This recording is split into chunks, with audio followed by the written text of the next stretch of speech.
Spencer. You better not cross his path. Kevin Spencer. Chain-smoking alcoholic, sociopath. Sociopath. It was the first day of grade 7, and Kevin was scared. He was being mainstreamed back into the public school system because his therapist felt it would help him develop better social skills. When Kevin heard this, he snuck over to the therapist's house and set his garage on fire. The first class started out okay. Then the teacher asked everyone to stand up and say their name and tell the rest of the class something about themselves. Kevin gulped. Public speaking frightened him, so instead of saying his name, he told the teacher to F off and punched the kid beside him in the head. Kevin waited outside the principal's office reading Soldier of Fortune magazine and smoking. When the principal came out, he yanked the cigarette out of Kevin's mouth and dragged him into the office for a stern lecture. After lunch, Kevin had gym class. All the kids had brought shorts, t-shirts, and running shoes except for Kevin. Jimmy Thompson thought this was funny and started to laugh at Kevin. Kevin remembered what his therapist had said about controlling his anger impulses and trying to get along with people. Kevin decided his therapist didn't know jack squat and popped Jimmy a good one in the back of the neck. All the kids stopped laughing then. The gym teacher pulled Kevin aside and started to give him a stern lecture. Kevin figured he'd had about enough for one day and sucker punched him in the larynx. The principal called Kevin's dad down to the school. He wasn't too pleased at having to come all that way because his son had gotten into trouble, so he belted the principal with a roundhouse of his stomach and told him to never bother him again. That night, Kevin snuck out of the house and set the gym teacher's car on fire and used it to light his smoke. Years later, the psychiatrist that worked at the maximum security prison where Kevin was serving his life sentence said that was one of the first signs that Kevin harbored a lot of resentment towards authority figures. Kevin Spencer. You better not cross his path. Kevin Spencer. Chain-smoking alcoholic, sociopath. Sociopath. Kevin was 15, and because his dad didn't want him growing up fruity, he ponied up the dough for a hooker so Kevin could get a leg over and become a man. Kevin had never had much luck with girls. His dad said it was normal to be scared the first time, but it helped if you got a gut full of booze beforehand. Besides, his dad said, it lasts longer when you're good and tanked, so you really get your money's worth. The woman's name was Misty. She told Kevin to get undressed. By the time he got his shirt and pants off, something weird had happened, and he was done. Kevin didn't understand why, but he was ashamed and confused. He sure wished Misty would stop pointing and laughing at him, but she wouldn't. So Kevin ran outside and hid in the garden shed for 3 hours, smoking cigarettes and feeling sick to his stomach. When he went back into the house, Misty and his mom and dad were at the kitchen table, playing quarters and trading shots of straight vodka. Kevin's dad called him a loser for being a premature ejaculator, but said at least it was better than being fruity. Kevin didn't know what a premature ejaculator was, but he pretended to laugh along with everyone anyway, because he didn't want them to think he was an idiot. Years later, the psychiatrist that worked at the maximum security prison where Kevin was serving his life sentence said, "Wait until I tell the guys in your cell block this one." Kevin Spencer. You better not cross his path. Kevin Spencer. Chain-smoking alcoholic, sociopath. Sociopath. Kevin was 9 years old and had started his summer holidays 2 weeks before the sentence said that was one of the pivotal moments where a lack of a proper father figure in his life led to Kevin becoming an untreatable sociopath. Kevin Spencer. You better not cross his path. Kevin Spencer. Chain-smoking alcoholic, sociopath. Sociopath. Kevin's birthday was coming up. He was going to be 7 years old, and more than anything, he wanted a puppy of his very own. Every year, he would ask for a puppy for his birthday, but his parents would always say, "Here's a note, go to the store and get us some smokes." Kevin was going to be 7 this year, though, almost as old as a teenager if you did math as well as his unemployed father. The night before his birthday, he fell asleep and dreamed of playing fetch and rollover with his new best friend. Kevin woke up the next morning, raced from his room, and fell headlong down the stairs. He pretty much did this every morning, so no one bothered to help him. About 8 minutes later, he came to and stumbled to the kitchen. His parents were still awake, playing Crazy Eights and drinking Boilermakers. On the middle of the table, there was a big box wrapped in pretty red paper with a huge bow hanging from it. Kevin tore into the present like his Uncle Mike did with a new case of beer, expecting his new best friend to jump out and lick his face. But the box was just full of underwear and socks. Maybe Seven's not old enough to have a dog of your very own, he thought, as he sat in his chair swimming in anger. Just then, he heard a timid little bark. Kevin jumped up and ran into the next room. Sitting there was a tiny poodle with his tail wagging. "This is my new best friend," screamed Kevin. A few weeks later, Kevin woke up really early one morning with an uncontrollable rage eating away at him like a cancer. He decided to go downstairs to get some Tang and Pop-Tarts and kill Ollie.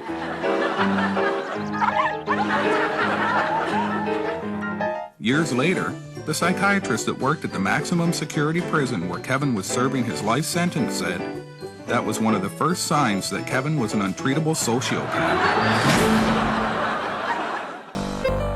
The carnival was in town, and that meant Kevin's dad had a couple of weeks' work. Kevin really wanted to go, but his mom and dad had grounded him for 11 weeks because he'd shoplifted a carton of smokes and didn't share them. Kevin got to thinking. There was a pretty good chance his parents were going to kick him out of the house long before the 11 weeks were up anyway, so he figured the hell with the curfew. It was the biggest Ferris wheel Kevin had ever seen. He really wanted to go for a ride, but his old man was running it, and Kevin wasn't much in the mood to get his ass tanned. So he went to play some games and try and win a big stuffed cow. The games were pretty expensive, and Kevin didn't have much money. But he met some kids who did, and solved that problem right quick. The first game Kevin tried was to toss a dime in a glass. He wasted $3 and didn't win a thing. The man asked if Kevin wanted to play again. He didn't seem too happy with Kevin's answer. The next game Kevin played was to throw a softball at some milk jars. The man running the game said if he knocked them all off their stand, he'd win the big cow. Kevin wanted that cow more than anything. The balls were 3 for $1. Those kids must have had some rich parents, thought Kevin as he handed over his last $87. The first 200 or so throws missed by a mile. A pretty big crowd was starting to gather to watch Kevin. This made him more self-conscious, and he was having a lot of trouble concentrating. Every time he missed, they would laugh and cheer, and the fat carny running the game thought it was even funnier to egg them on by teasing Kevin. Kevin tried extra hard to Kevin. The fat carny was a whole lot closer to him than the milk jars, and his head was a way bigger target. The fat carny never saw it coming, and went down quicker than the last mouthful of booze around Kevin's house. Before the crowd could recover from their stunned silence, Kevin yanked down a cow and stole the carny's money apron. Kevin got his cow and was up an extra $200 besides. Years later, the psychiatrist that worked at the maximum security prison where Kevin was serving his life sentence thought it was both tragic and telling that Kevin described it as the You better not cross his path. Kevin Spencer. Chain-smoking alcoholic, sociopath. true self in the world of theater and dispel some of his anger and animosity towards the world. Kevin figured it would give him something to do between smokes. Kevin was given the role of Romeo. Martha Jarvis was Juliet. Martha was the prettiest girl in school.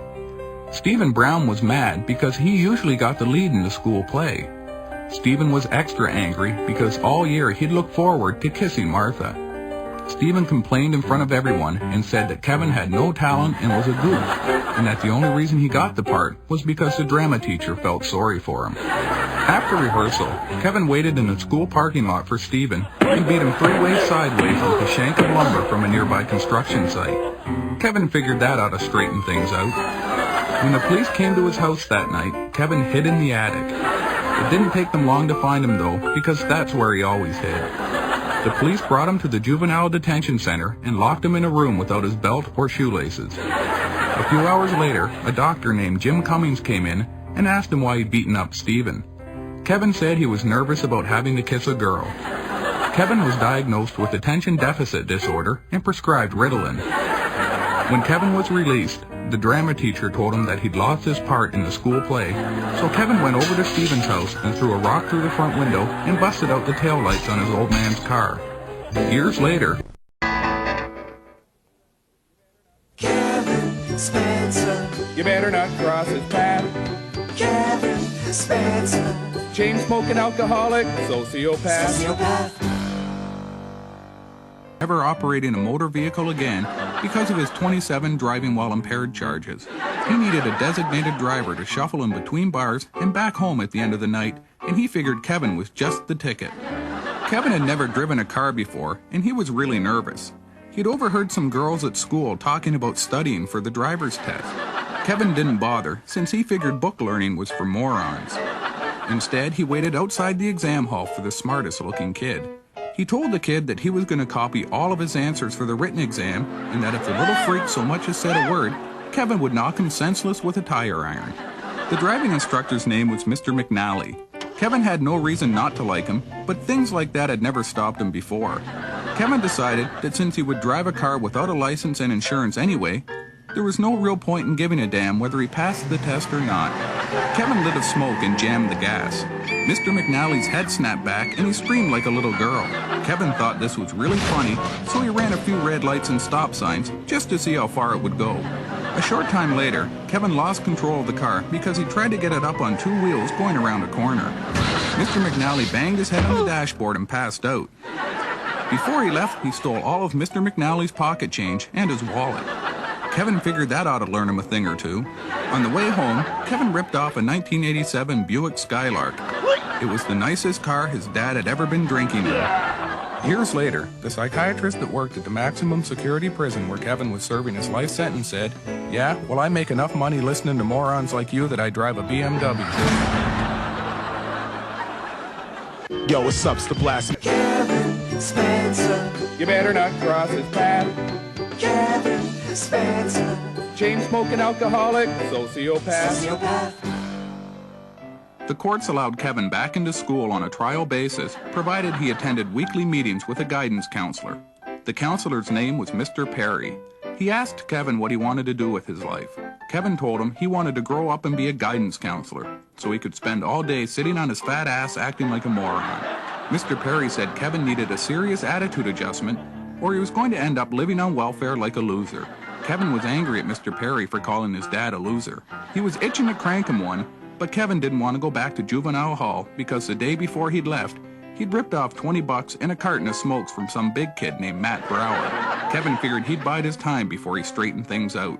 Kevin figured that was about long enough and busted him a good one right in the mouth.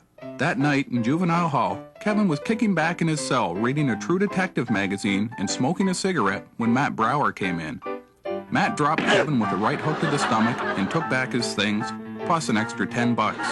While Kevin lay on the floor, he decided that when he got out, he was going to give Mr. Perry one holy ass whooping. Years later, the psychiatrist that worked at the maximum security prison where Kevin was serving his life sentence said that it was an asinine leap in logic, and that even at that early age, Kevin was obviously sociopathically insane. Kevin Spencer. You better not cross his path. Kevin Spencer. Chain-smoking alcoholic, sociopath. Sociopath. Kevin had just turned 16. He'd asked his parents for blasting caps and a duffel bag, but all he got was a sweatshirt that said, "Cat Lover." Kevin sat in class all the next day, and he was plenty angry. He never got what he wanted. This jerked Kevin's chain, so he decided to throw his chair through the classroom window and quit skills. When Kevin heard this, he snuck over to the therapist's house and set his garage on fire. The first class started out okay. Then the teacher asked everyone to stand up and say their name and tell the rest of the class something about themselves. Kevin gulped. Public speaking sweet holy hell out of his neighbor with a garden weasel. Before he was sentenced, the judge asked if Kevin had anything to say for himself. Kevin pointed to his crotch and told the judge to help himself. Kevin's dad laughed so hard that he fell off the bench and broke the Mickey of Rye in his coat pocket. There were some tough and scary kids in juvenile hall, so Kevin figured he'd better lay down the law pretty quick so people would leave him alone. He smacked one of the other kids with his lunch tray and gave him a real sweet boot to the larynx when he was down. Then he took a poke at the guards when they came over to stop him. He figured that ought to straighten things out. Kevin stayed out of trouble for the rest of his sentence, mostly because they kept him in solitary confinement and refused to allow anyone else near him unless he was shackled. That probably would have been the end of it, but a liberal social worker thought it was cruel and forced the courts to allow Kevin back into the regular population. All the guards and staff hoped Kevin would stay out of trouble and keep to himself. There was a new kid in the cafeteria that Kevin had never seen before. His name was Matt Brower, and he was the biggest and meanest looking kid there. He also smoked Kevin's brand, and Kevin had been out of smokes for almost a month. Kevin asked if he could bum one. Matt told him to F off and gave him a stiff cuff across the back of the head. Matt and his buddies all thought this was really funny. The next day, just before he was released, Kevin snuck down to Matt's room, cleaned out his wallet, stole all of his smokes, and set the room on fire. When Kevin was released, he threw some stones at Matt's window to get his attention, then waved goodbye. Kevin figured that ought to learn the ignorant prick a thing or two. Years later, the psychiatrist that worked at the maximum security prison where Kevin was serving his life sentence said that for a kid his age, Kevin either had a lot of balls or was just too damn dumb to think of the consequences.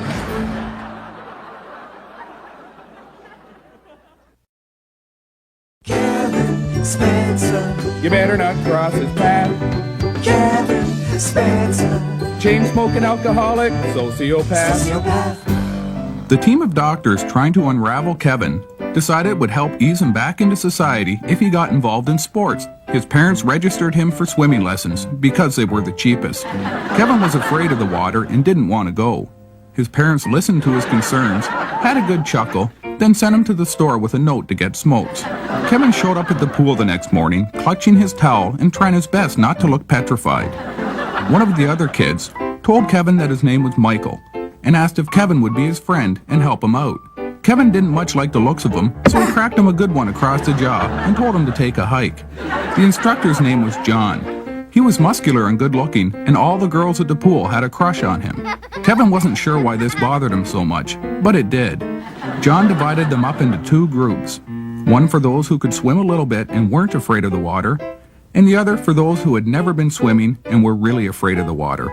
Kevin and Michael were the only two in their class. Michael knew enough to keep his distance. After a while, John came over. He said they would start by just walking in the shallow end and getting used to the water. Kevin heard the kids from the other class snickering at he and Michael and calling them babies.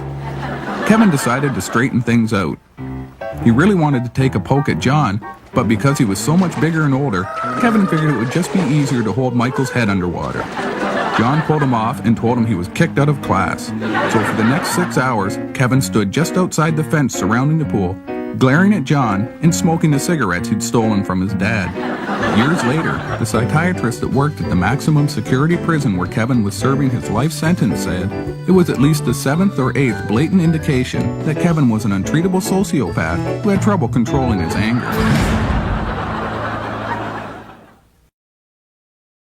Kevin Spencer. You better not cross his path. Kevin Spencer. Chain-smoking alcoholic, sociopath. Sociopath. The high school dance was coming. Kevin had never been to a school dance before.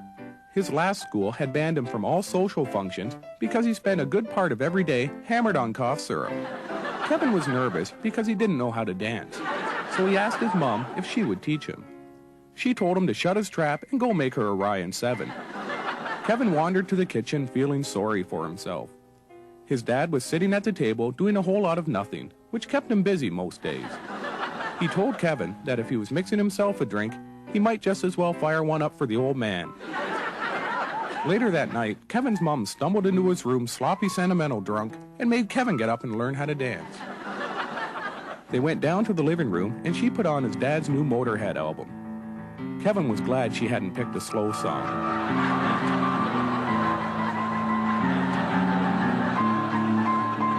The noise woke up Kevin's dad, who was passed out on the couch. He took one look at Kevin and said dancing was for queers. Kevin's mom told his dad to shut his unemployed hole and called him a useless drunk son of a bitch. That really cheesed the old man off. He got up off the couch to straighten things out, but before he could get his bearings from the head rush, Kevin's mom cuffed him a good one across the side of the head with an empty bottle of gin. Kevin was really nervous, so before he went into the dance, he had a few smokes and drank 2 bottles of prescription cough syrup just to take the edge off. He figured that ought to straighten things out. All the other kids seemed really cool and confident. Maybe it was just the cough syrup talking, but Kevin decided to take a few deep breaths and go ask Francine Mueller to dance. She was the prettiest girl there, and Kevin had had a crush on her since grade 4. Kevin took a few too many deep breaths and blacked out. When he woke up, they were announcing the winners for Best Male and Female Costume. Francine won for the girls. Then the class president announced Kevin's name and everyone started to clap. Kevin wasn't really sure what was going on, but he figured he'd better go ahead and get the award so the other kids wouldn't think he was a moron. As soon as he got up on stage, everyone in the room started to laugh. The class president said it was just a joke and that he didn't think even Kevin would be stupid enough to fall for it. Kevin wasn't too happy with this turn of events, so he grabbed the class president by the hair and jammed his face into the podium. Then before the teachers and chaperones could pull him off, he kicked him a real sweet one in the ribs. That pretty much put an end to the laughter. Years later, the psychiatrist that worked at the maximum security prison where Kevin was serving his life sentence said, "Well, what did you expect, letting him in that wired up on cough syrup in the first place?" Kevin Spencer. You better not cross his path. Kevin Spencer. Chain-smoking alcoholic, sociopath. Sociopath. Kevin was almost 16, and it was his first day of grade 9. He was older than all the other kids because he'd spent so much time in trouble with the law that it had taken him 4 years to finish grade 8. Still, that was 1 year faster than his dad, so he figured he was doing okay. Kevin had liked grade 8 because he was the biggest kid in school and got whatever he wanted through fear and intimidation. But this was high school, and some of the older kids were pretty big. Kevin skipped his first 3 classes and hung around outside smoking cigarettes and getting good and buzzed on prescription cough syrup. Kevin thought there were a lot of really pretty girls in high school. He wanted to talk to some of them, but he was too nervous. So instead he went to the teacher's parking lot and kicked the headlights out of all the cars. Then it was time for lunch. The cafeteria was really crowded. Everyone but Kevin seemed to have some friends to sit with. Kevin sat at a table by himself and opened the lunch bag his mother had packed for him. Inside there was a note that said, "Good luck on your first day of high school. Love, Mom." There were also 2 cherry Pop-Tarts, a Dr. Pepper, and a fresh pack of smokes. Kevin started to eat but froze up with self-conscious fear when he realized some of the older boys at the next table were staring at him. Maybe they want to make friends, thought Kevin. "My name's Kevin," he said. "I'm in grade 9. All the big kids started to laugh. Kevin wasn't sure what was so funny, but he pretended to laugh along with them so they wouldn't think he was an idiot. Then it occurred to Kevin that maybe they were laughing at him. Kevin figured he'd straighten things out. He threw his Dr. Pepper as hard as he could at the head of the nearest kid. It knocked him out cold. All the other kids froze. Then Kevin pulled out the knife he'd made at the halfway house and screamed that if any one of them ever laughed at him again, he'd open them up from arsehole to Adam's apple and hide their body where the cops would never find it. Then Kevin went outside to smoke and no one laughed, not even when he was gone. Kevin knew this because he'd poked his head back around the corner to make sure. Maybe high school wasn't going to be so scary after all. Leastwise, not for me, thought Kevin.